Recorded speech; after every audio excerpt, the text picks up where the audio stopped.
now. You may be seated. Welcome to Parallel Church. Happy Easter, everyone. Man, it's Easter. It's the most important day in the calendar for us as Christians. It's the day that changed everything, and here we are over 2,000 years later, still celebrating the amazing change, the transformation of the world. I don't know about you, but I'm here celebrating the transformation in me. All hail King Jesus. And the question that I want to get to today is what we're celebrating. Is this just a holiday, and is what we're celebrating real? Is it true? Because if it is true, it changes everything. But if there's a sliver of doubt, if there's a chance that it's not true, that it's just religious rhetoric, then, well, Paul said it, all of this is a waste of time. So it's worth investigating, don't you think? And knowing that we know, and I know for many of you, I grew up in the church and I've got questions, and many of you have grown up in the church and you still have questions. Well, we need to settle those questions. At least about this, most of all, about the resurrection, most of all. And if you're new to church, maybe somebody drug you here and you're like, this is just religious rhetoric. What's this all about? If that's you, you need to know if this is just religion or if this is something else. And if it's true. And what makes Christianity, you know there's 4,200 different religions on the planet, but there's only one empty tomb.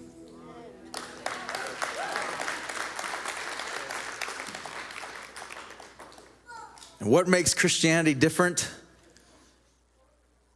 It's today. It's Easter. How can we know it's true? I mean, really know. I want to go to the scriptures, of course, and go through the story of Easter. And I'm going to take it from the book of Luke. And one of the reasons why I want to take it from the book of Luke is because of how Luke starts his entire book. For those of you who don't know, Luke was a doctor. He had medical practice, but he also was a doctor and highly educated. And he wrote an account, and this is what he said in Luke chapter 1 about the letter that he was writing. He said, many have undertaken to draw an account of the things that have been fulfilled among us. Just in that one sentence, I could park there for a while. And he says, many have written these accounts down. So then the question begs to be asked, so why another one? Like, why, Luke, are you writing another account? And one of the things, he hints at it just in this sentence alone, but he'll give us the explanation just in a moment. But he says, because these things didn't happen in a land far, far away, in a time far, far away, this happened among us. And we need to write an account of what happened was fulfilled among us, just as they were handed down to us from those who were first eyewitnesses and servants of the word. So he says that happened among us, but there are still, at the time of Luke's writing, there are still people living who witness these with their own eyes. Not some hearsay, not some religious rhetoric, not some in the land far away. Eyewitnesses happen now. And then he says this, with this in mind, since I myself have carefully investigated, and this is what I'm going to invite you to do, you need to, believer or not believer, you need to carefully investigate everything from its beginning. You need to carefully investigate, especially the event of Easter, of the resurrection of Jesus. He did careful investigation. Well, as a highly educated doctor, he would have investigated and done detailed research. He would have taken interviews with these eyewitnesses' accounts. And he's not writing, when Luke's writing this, he's not writing the Bible. He's writing, look at it, he says, I too decided to take an orderly account for you, most excellent Theophilus. The book of Luke is a letter to a man named Theophilus.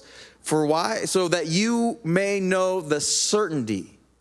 And this is what we come here to discuss, the certainty. We may know for sure that this is not just because my parents told me or my grandparents told me or this is because I grew up in the West. No, he says you need to know the certainty of the things you have been taught. So he's writing this account. And when Luke writes this, he's not writing the Bible because the Bible has yet to be formed. And in fact, it wouldn't be formed until 300 years after Luke wrote this letter. He's not writing the Bible. Yet what Luke investigated and researched was so protected by the church, so valued by the church, that they guarded it and protected it for over 300 years. And it was eventually included in what we now have as the Bible. So with that in mind, let's go and look at how Luke records the events surrounding the resurrection of Jesus. Luke chapter 24, he says this. He says, on the first day of the week, very early in the morning, the women took the spices they had prepared and went to the tomb. When the women went to the tomb, they weren't going with the expectation of this was something special. They were going to just simply perform, ritual, what was then known as rituals among the Jews, that they were performing burial rituals of a dead friend. That's what they went there for. Verse 2 says, they found the stone rolled away from the tomb, but when they entered, they did not find the body of the Lord Jesus. And while they were wondering about this, suddenly 2 men in clothes that gleamed like lightning stood beside them. And in their fright, the women bowed down with their faces to the ground. But the men said to them, why do you look for the living among the dead? He is not here, he has risen. Remember how he told you while he was still with you in Galilee? And then the angels quote verbatim what Jesus said. The Son of Man must be delivered over to the hands of sinners, be crucified, and on the third day be raised again. And then it says this, in verse 8 it says, then they remembered his words. Then they remembered his words. When they came back from the tomb, they told all these things to the 11. The 11 being Jesus' disciples, his closest followers, had spent 3 years with him. They came to the 11 and to all of the others that were gathered. It was Mary Magdalene, Joanna, Mary, the mother of James. It's interesting that Luke includes specific names. Again, remember, he's writing to people, eyewitnesses in an account, and he's listing names. You don't put that in there if you're being vague, because anyone could go to any one of these women and say, is this true? Did this really happen like this? He puts their names in there. And these 3 women came to the apostles, to the 11, and said this. And they told them about it, but they did not believe the women, look at this, because their words seemed to them like nonsense. And I'm thinking, if you're writing the Bible, you might want to skip that part. I mean, these are the 11. These are Peter, James, and John, Matthew. These are the 11 who witnessed Jesus walk on water, who witnessed Jesus calm a storm with just his words, who witnessed Jesus raise Lazarus from the dead, who witnessed Jesus heal the sick, the blind, the deaf, the lame, who fed 5,000. These are the 11. And in this, when the women came back and told them, to them it seemed like nonsense, which honestly is a little bit encouraging for me. Because I'm thinking, if they were there, walking with him, talking with him, witnessing all these things firsthand, and they found it hard to believe, we're okay. We're okay if we question things and find it hard to believe.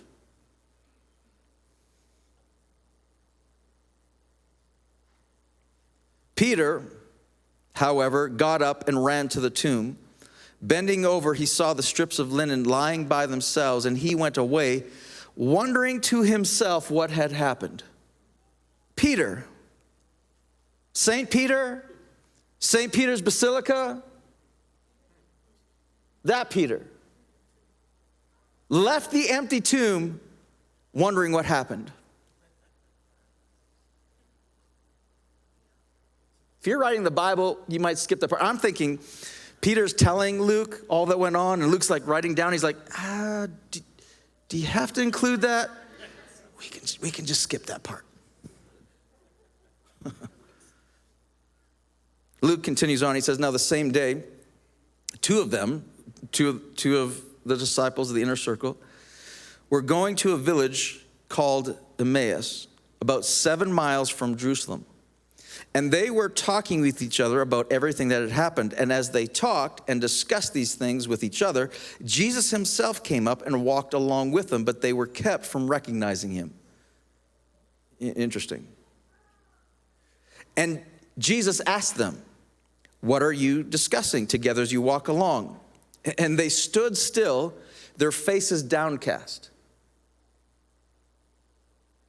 They're downcast, and we're going to see why. They're downcast even though, and we're going to see it in a moment, even though the women told them that the tomb is empty and that the angels told them that he's risen. Even though Peter went and discovered that the women were telling the truth about the tomb being empty, they're still downcast. And one of them, named Cleopas, asked Jesus, "Are you the only one visiting Jerusalem who does not know the things that have happened there?" This caught my attention. And the reason why it caught my attention is because I'm thinking, wait, this just didn't happen. The events of Jesus, the crucifixion of Jesus, all of the empty, none of this happened with just a small circle. According to these guys, all of Jerusalem was aware. Which means Luke is not writing hundreds of years later. He's writing in the time it happened among us. Meaning that what he's writing, the eyewitnesses and everything that's going on, anyone could have said, "That's bunk. You know, that's not true. That didn't really happen. I was there. I saw it." But what he's writing is there. And all of Jerusalem know. And they go like, "Well, I didn't know. All of Jerusalem, which makes me think, if all of Jerusalem knows, is there more accounts than just the Bible? Because if all of Jerusalem knows, surely there'd be other historical accounts that would verify more than just the believers, just the followers, more accounts that would verify that the events that occurred. So I'm glad you asked that question. Because there are. In fact, there's 15 other historical accounts, historians, not all Jews, not all Romans, Syrians, Greeks, like there's a bunch, the whole region that write accounts, not all believers, not the Bible, that write accounts of Jesus' life, his death, the way that he died, and his sudden disappearance 3 days later, verified by the fact that all of his followers said that he is resurrected and they saw him. And here's one of non-Bible, a Jewish historian named Flavius Josephus was a non-Christian Jewish historian, best known for his writings on the destruction of Jerusalem that happened in 70 AD by the Romans. This is what he wrote. He says, "At this time there was a wise man who was called Jesus. His conduct was good, and he was known to be virtuous. And many people from among the Jews and other nations became his disciples. Pilate condemned him to be crucified and to die, but those who had become his disciples did not abandon his discipleship, and they reported that he had appeared to them 3 days after his crucifixion, that he was alive. Accordingly, he was perhaps the Messiah, concerning who the prophets have recounted wonders." Not a Christian, a Jewish historian. And he wasn't the only one. Like I said, there's 15 others. I'll give you 10 of them. And if you want, I'd encourage you to investigate just like Luke investigated. Not just in what's in the Bible, but investigate historically. And I'll give the names up there. I've included 10 of the 15 because I can't pronounce the other 5. Lucian of Samosat is a Greek author. He wrote about Jesus, his death, resurrection. Justin Martyr was a Christian historian. He wrote about Jesus, his death, his resurrection. Pliny the Younger was a Roman governor who actively persecuted Christians, but he wrote about the life of Jesus, the death of Jesus, the way he died, and whose hand he died by. Mara bar Serapion was a Syrian philosopher. He wrote about the life, death, resurrection of Jesus. Suetonius was a Roman historian, biographer, and secretary to Emperor Hadrian. He wrote about Jesus. Cornelius Tacitus was a Roman senator and historian from 14 to 68 AD. He wrote about Jesus. Thallus, a non-Christian historian. What I found most fascinating is the Jewish Rabbinic Talmud, which is the Jewish book for Judaism. They're writing trying to debunk Jesus as being the Messiah, yet they couldn't. They wrote soon after that, they couldn't deny that he lived, that he died, that he suddenly disappeared. They wrote of the same accounts, historical accounts about Jesus' life, death, and resurrection. Clement of Rome was a bishop and martyr. He wrote about Jesus. And I encourage you, search it out, investigate it yourself, and see that there's multiple historical accounts of the life, the death, the disappearance of Jesus. So these guys are on the road and they're saying, are you the only one in Jerusalem who hasn't heard? And I love Jesus. I love Jesus. Like, he makes me laugh. Because look at how he answers. What things? What are you talking about? And they say, about Jesus of Nazareth, they replied, he was a prophet, powerful in word and deed before God and all the people. And this hit me really hard. These are Jesus' disciples, again, who saw him walk on water, feed the 5,000, heal the sick, raise Lazarus from the dead, calm a storm with just his words. And before they got the revelation of his resurrection, to them still, Jesus was still a prophet, a great teacher, and a miracle worker.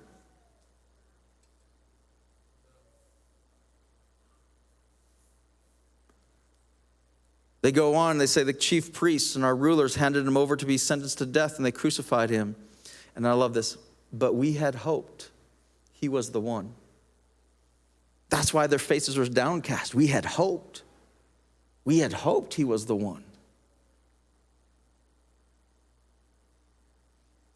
who's going to redeem Israel.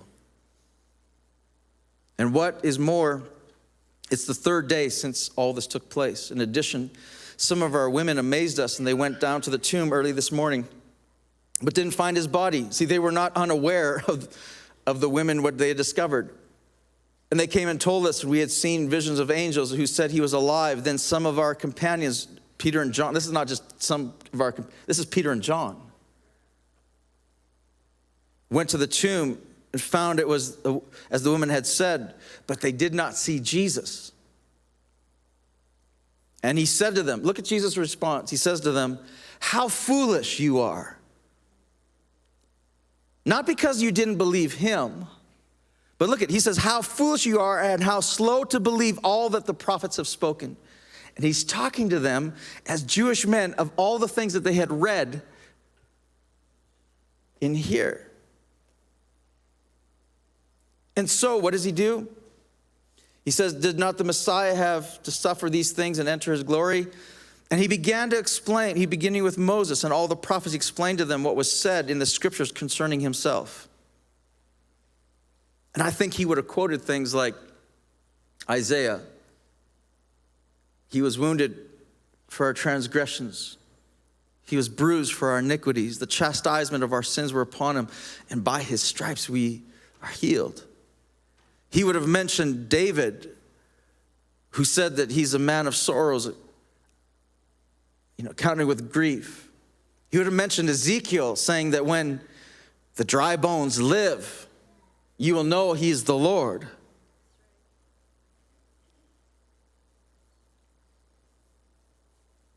As they approached the village to which they were going, Jesus continued on as if he was going further, but they urged him strongly, stay with us, for it is nearly evening and the day is almost over. So he went in and to stay among them. And when he was at the table with them, he took bread and gave thanks and broke it and began to give it to them. Then their eyes were opened and they recognized. I would love to see a replay of that. And he disappeared from their sight. And they asked each other, were not our hearts burning within us while he talked with us on the road and opened the scriptures to us? See, listen. This is more than the law. This is not a religious book. This is not a rule book. This is a book about the king. And when they had read it as the law and as a religious book and as the right thing to do as Jews, to them it was dead and meaningless. But when Jesus opened it up and pointed all of the references to him in there, they said it burned inside of us. And it will, if you read this as a rule book, you're going to be bored. You're going to be confused. If you read this as a religious book, you might be mad. But if you read this and see the king, it's going to burn inside you too.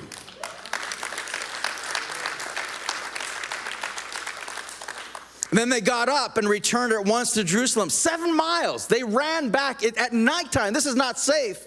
They ran back because they had to share. And they found the 11 and those with them assembled together. And look what they said. They said, it is true. It's true. Then they said this. The Lord has risen, not the prophet, not the teacher, not the miracle worker. The Lord has risen. The King is risen. In other words, they just had a revelation that he's more than just a prophet. He's more than just a teacher. He's more than just a miracle worker. He is King. He is God. He did what he said he would do. He pulled it off. He is risen. And it changed everything. It changed everything to the degree that the cowards who ran away upon Jesus' arrest went to their own graves, many of them horrific deaths, being tortured with this revelation and proclamation to the risen King. And here we are 2,000 years later, still celebrating not a holiday, but a historical event that changed everything. Paul would write this in Ephesians to the church in Ephesus. He said, I also pray that you will understand the incredible greatness of God's power for us who believe him. This is the same mighty power that raised Christ from the dead. And I quote that often, the same power that raised Jesus from the dead. But look at this, he says, and at the same time, the same power raised Jesus from the dead and sealed him in the place of honor at God's right hand in the heavenly realm. The moment that Jesus walked out of that grave, he went into Jerusalem a week before being hailed as king, but he walked out of that grave as the King of Kings. Just to double down on that, Paul continues, he says, now he is far above any ruler or authority or power or leader or anything else. Not only in this world, he's king here. He's not king far off, he's king here. Not only in this world, but in the world to come. And God has put all things under the authority of Christ and has made him head over all things for the benefit of himself. No, it doesn't. It says for the benefit of the church. And this is why we celebrate. This is why today is a big deal. This is why this is more than just a typical worship service. This is why, because listen, the resurrected King is resurrecting me. And because the King walked out of the grave, that means that we too, at the trumpet sound, will walk out of the grave. That this life is not the end, that there is something that is true, not because we wish it to be, but because what he did. Because the event. Today's takeaway is simply before the resurrection, Jesus was perceived as just a good teacher. But the resurrection proves once and for all, he is God.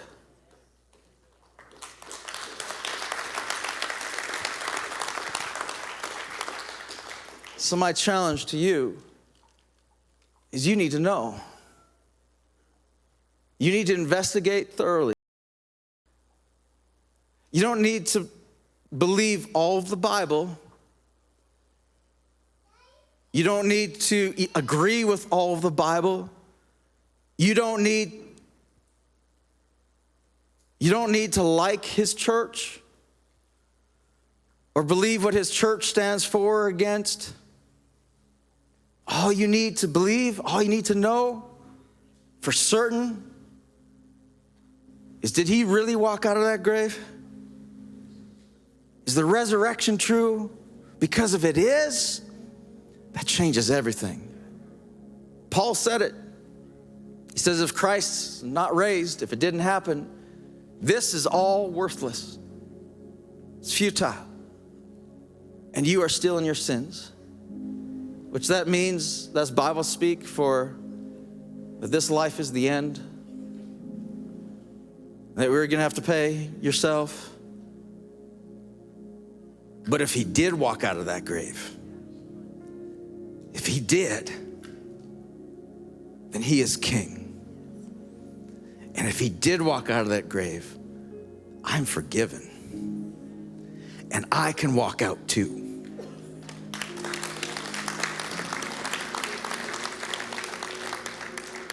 God, we thank you. Thank you. And Holy Spirit, I pray that you'd stir inside our hearts too. And I pray that we would be open to investigation, to investigating this event. And Jesus, that we would be open to relationship with you too. So you're more than a prophet, a teacher, a miracle worker. You're the King. And we worship you, our resurrected King.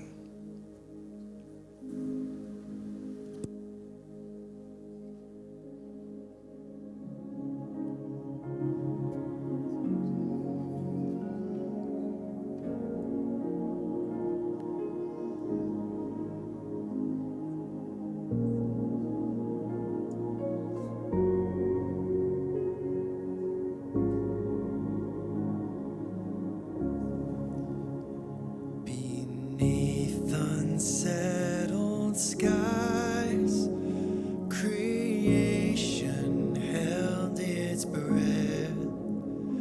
'Twas there upon that cross the curse had finally left.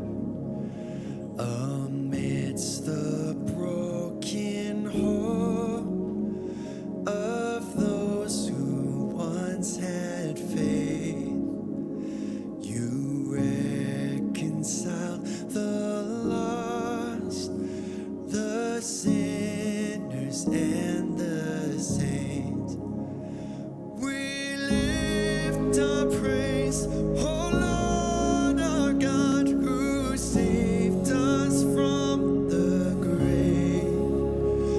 Without reserve, we'll honor you, our resurrected King. The tearing of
you know there's more evidence of the life, the death, and the resurrection of Jesus than any other historical figure ever? There's more proof that Jesus lived, died, and rose again than there is that Julius Caesar ever existed, that Genghis Khan ever existed. Any of the historical figures, there's more evidence of Jesus than any of those. And in order to find salvation yourself, you don't need to believe all the Bible, put it all together. All you need to do, according to Paul, is you need to confess with your mouth that Jesus is God and believe in your heart that he rose again from the dead, and then you will be saved. That's salvation for you too. I'm going to lead us in a prayer right now that does just that. We're going to confess with our mouth that Jesus is God. And if you pray this prayer and you mean it, you believe it, right here, right now, you can find salvation too. And you can be part of the family of God and begin a relationship, personal relationship with him. It's not joining a religion, it's not joining a church. It's personal, you and him. So let's pray this together. If you're watching online, happy Easter, all of you. Would you pray this with me wherever you are as well? Everyone repeat this after me. Dear Jesus, I confess that you are God, and I believe that you rose again from the dead. And I ask you right now to become my God, my Lord and Savior, and my friend. Thank you for forgiving me of all my wrongs and for accepting me just as I am. I give my heart to you in Jesus' name. Amen. I'm going to ask everyone to close their eyes and bow your heads. If you prayed this prayer for the first time, would you just boldly raise up your hand and give me a wave and say, yeah, Pastor, I prayed this prayer for the first time. Thank you. Thank you. Thank you. Thank you. Thank you. Awesome. Amen. I'll look around one more time, make sure I didn't miss anyone. Thank you. Thank you. Awesome. Amen. Amen. Come on.